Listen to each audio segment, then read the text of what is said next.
یہاں ایک میں آپ کو حدیث شریف سنا دوں. کبھی کبھی ایسا ہوتا ہے کہ انسان ٹھوکر کھاتا ہے اور مر جاتا ہے, اور کبھی انسان 10ویں منزلے سے نیچے گرتا ہے اور کچھ بھی نہیں ہوتا. ایک انسان ٹھوکر لگی اور مر گیا, اور ایک انسان 10 منزلے سے نیچے گرا اور محفوظ ہے, تو آدمی کہتا ہے کہ بچ گیا. بچا نہیں, خدا نے بچایا ہے. یہ بچا نہیں ہے, یہ رب نے بچایا ہے. میرے پیارے آقا صلی اللہ علیہ وسلم کے پیارے دیوانوں, اسی طریقے سے اللہ کے پالنے کا ایک اور انداز بھی آپ دیکھ لیں.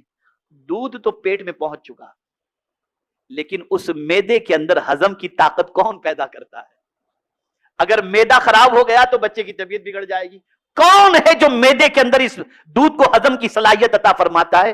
یہ میرا پروردگار ہے. میرے پیارے آقا صلی اللہ تعالی علیہ وسلم کے پیارے دیوانوں, پھر دودھ کا بہانہ بھی دور. یعنی اب بچہ 2 سال کا ہوا تو ماں نے دودھ پلانا بھی چھوڑ دیا. غرض کہ بچہ جس قدر بڑھتا گیا ماں کی پرورش گھٹتی رہی. جملے پر توجہ چاہوں گا. بچہ جیسے جیسے بڑھتا رہا ماں کی پرورش گھٹتی رہی. اس کو میں سمجھاتا ہوں آپ کو. بچہ 2 سال کا تھا, 2 سال تک ماں نے دودھ پلایا, پھر اس کے بعد بچے کو ماں ہاتھ سے کھانا کھلانے لگی. اب بچہ بڑھ رہا ہے نا, بیٹا اپنے ہاتھ سے کھانا سیکھ لے, میں تجھے کب تک کھلاؤں گی. آئے ایک ماں اپنے بچے سے کہتی ہے بیٹا اب تو کچھ اپنے ہاتھ سے کر لے, میں کب تک تجھے کھلاؤں گی. اور ماں پالنے کا ہاتھ کھینچ لیتی ہے اور بچہ کھانا اپنے ہاتھ سے شروع کرتا ہے. بڑا پیارا جملہ ہے. بچہ بڑھتا جاتا ہے, پالنے کا سسٹم اور پالنے کا وقت ماں کا کم ہوتا چلا جاتا ہے. اے اللہ تیری عظمتوں پر قربان, بچہ بڑھ رہا ہو یا چھوٹا ہو, تو کبھی پالنے سے اپنے بچے کو, بندے کو نہیں چھوڑتا. بچے کو بھی تو ہی پالتا ہے اور بڑے کو بھی تو ہی پالنے والا ہے. ماں ہاتھ کھینچ لیتی ہے لیکن رب نہیں, رب نہیں. میرے پیارے آقا صلی اللہ تعالی علیہ وسلم کے پیارے دیوانوں, پھر کمال کی بات, جو باپ اپنے بیٹے کو پالا تھا, جس باپ نے اپنے بیٹے کے لیے غذا کا انتظام کیا, جس باپ نے پالنے کے اندر بچے کے لیے کوئی کسر نہیں رکھی, اب وہ باپ ہو گیا بوڑھا. اب باپ ہو گیا بوڑھا تو اب معاملہ الٹ گیا. جو باپ پہلے بیٹے کو پالتا تھا, اب بیٹا باپ کی ذمہ داری اٹھاتا ہوا نظر آتا ہے نا. وہی بیٹا جسے باپ نے پالا تھا, اب اسی بیٹے سے باپ کی امید وابستہ ہو جاتی ہے کہ بڑھاپے میں میرا یہ بچہ مجھے پالے گا. معاملہ الٹ گیا. اب باپ خدمت کا محتاج ہو گیا, بیٹا خدمت کا محتاج نہیں ہے. میرے پیارے آقا صلی اللہ تعالی علیہ وسلم کے پیارے دیوانوں, اور اگر اسی دوران بچہ مر گیا تو میرے پیارے آقا صلی اللہ تعالی علیہ وسلم کے پیارے دیوانوں, تو پھر تو کسی طرح کا ظاہری تعلق رہا ہی نہیں. پھر کانٹیکٹ ختم, بچہ مرا کانٹیکٹ ختم. قربان اس رب العالمین کے جو ہم کو باپ کی پیٹھ میں پالے, ماں کے پیٹ میں پالے, بچپن میں پالے, جوانی میں پالے, بڑھاپے میں پالے, تندرستی میں پالے, بیماری میں پالے. جیسے جیسے جو بھی ہمارے حالات بنتے جائیں, جیتے ہیں تو بھی پالتا ہے اور مر جاتے ہیں تب بھی وہی پالنے والا ہے. یہ میرے رب کی ذات. اور سب کو میرے پیارے آقا صلی اللہ علیہ وسلم وہ پالتا ہے. اور قربان جائیے, باپ پالتا ہے تو امید ہوتی ہے کہ بڑھاپے میں سہارا بنے گا. ماں پالتی ہے تو اس کی امید ہوتی ہے, اور کبھی کبھی تو معاوضہ بھی باپ مانگتا ہے اور ماں مانگتی ہے. اے میرے رب تیری عظمتوں پر قربان, تو اس طرح پالتا ہے کہ ہم سے کچھ مانگتا ہی نہیں کہ میں پال رہا ہوں مجھے کچھ دو. نہیں, اگر بے لوث پالنے والی کوئی ذات ہے تو وہ میرے رب قدیر جل جلالہ کی ذات ہے. میرے پیارے آقا صلی اللہ تعالی علیہ وسلم کے پیارے دیوانوں, پھر ہر طرح پالتا ہے, ہر طرح جسم کے ہر اعضا کو پالتا ہے. میں یہاں پر ایک حکمت بتاؤں, علماء تشریف فرمائیں, انشاءاللہ کافی لطف محسوس کریں گے اس کے پالنے کے انداز کو. مجھے یہ بتائیے, سر میں جو بال ہیں وہ بڑھتے ہیں کہ نہیں بڑھتے؟ جواب دیجیے آپ. لیکن اس کے پالنے کا انداز کتنا عظیم ہے. وہ ناک کو نہیں بڑھاتا, بال بڑھاتا ہے لیکن ناک نہیں بڑھاتا. آپ مجھے بتاؤ, بال کی طرح روز ناک بڑھتا چلا جائے تو کیا حالت ہوگی. لیکن اے کریم تیری عظمتوں پر قربان کہ تو نے کہہ دیا لقد خلقنا الانسان فی احسن تقویم. کیا پالنے کا انداز ہے, خدا کی قسم آپ دیکھیں تو صحیح, کیا پالنے کا انداز ہے. اور ایک تصور ذہن کے اندر محفوظ کر لو, آپ کو اور ہم کو پیاس لگتی ہے، ہم پانی پیتے ہیں، لیکن یہ یاد رہے پانی کے اندر تاثیر پیدا کرنے والی ذات خدا کی ہے.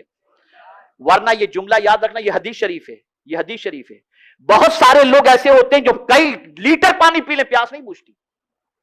اور یہ حدیث شریف سن لو، جو لوگ جان بوجھ کر کے نماز قضا کرنے والے ہیں، جب ان کی موت کا وقت قریب آئے گا تو 7 سمندروں کا پانی بھی انہیں پلا دیا جائے، ان کی پیاس نہیں بجھے گی،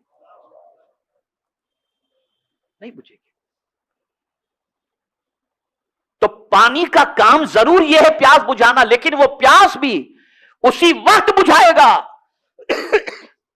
جب اللہ عز و جل چاہے گا. آگ کا کام کیا ہے؟ بولیے بولیے، جلانا. اتنی سی چنگاری کبھی کبھی جلا دیتی ہے. میرے پیر میں تھوڑا سا زخم ہے، ایک چھوٹا سے معاملے کے اندر وہ زخم ہو گیا، تو اب وہ 1 ہفتے سے ہے زخم. اتنی سی چیز سے زخم ہو گیا، جل گیا میرا پیر تھوڑا سا، اتنی سی چیز سے. حضرت ابراہیم علیہ السلام کے لیے اتنی سی آگ نہیں تھی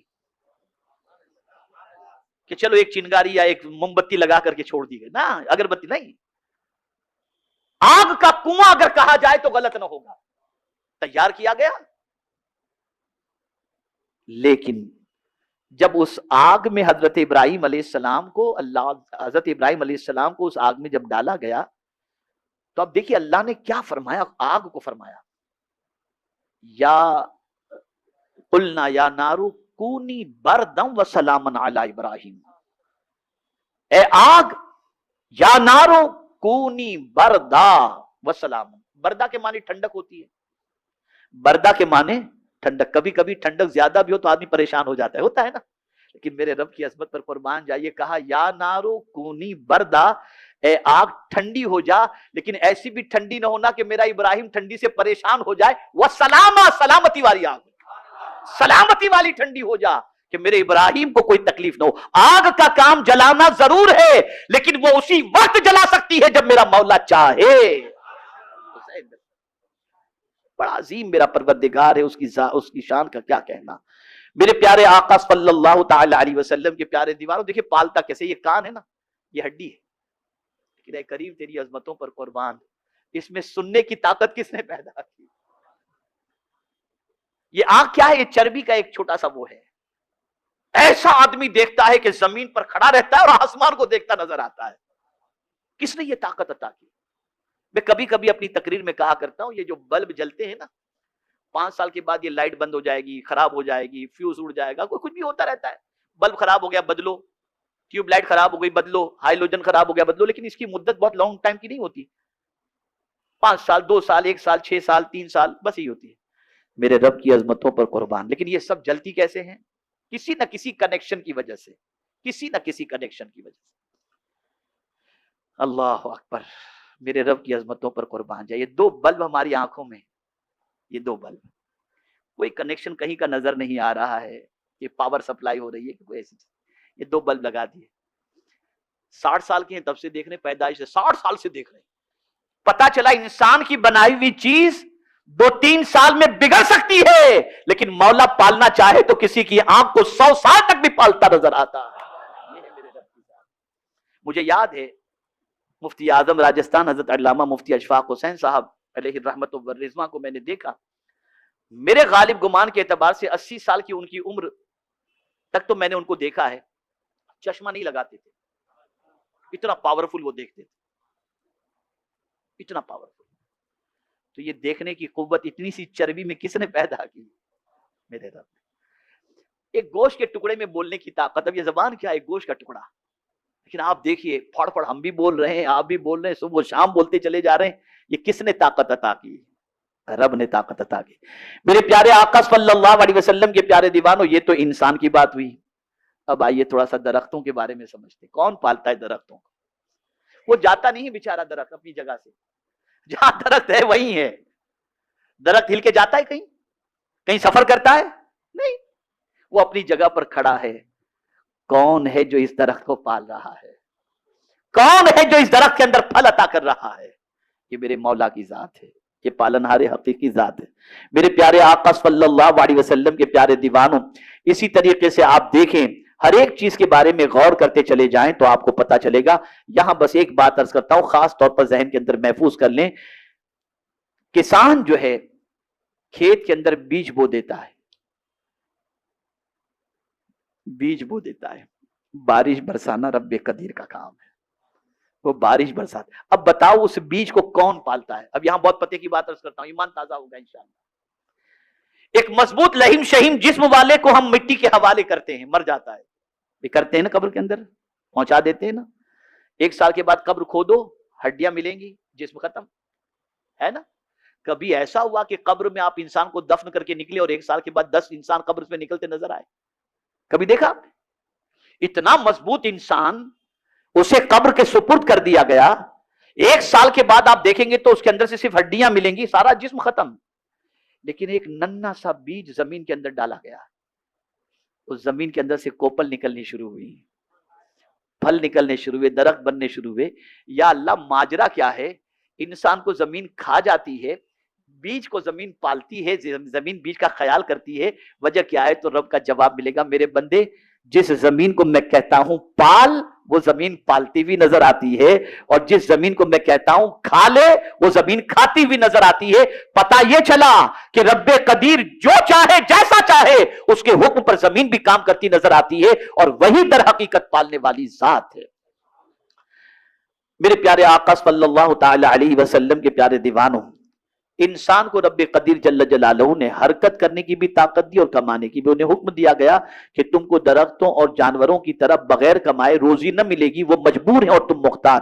گھر سے نکلو اور روزی کماؤ بھی، بیج تم ڈالنا، باقی بارش دھوپ وغیرہ سے تمہاری امداد ہم کریں گے. حضرت انسان بھی جب تک بے دانت والے ناسمجھ بچے رہے تب تک ان کو بھی دودھ پلا کر بغیر محنت کرائے پالا. غرض کے ہر طرح پالنے والا اگر کوئی ہے تو اللہ عز و جل ہے. بڑے ہو گئے محنت کرو، بچے تھے پالتا اللہ تھا، آج بھی پالتا اللہ ہی ہے. لیکن جب تم محنت کے قابل بن گئے تو محنت کرو، مزدوری کرو، محنت کرو اور کمانے کی کوشش کرو. یہ مختصر سی بات رب کے بارے میں نے آپ کو بتائی تو پتا چلا ہمارا پالنے والا رب بہت عرف والا ہے، بہت عرف والا ہے.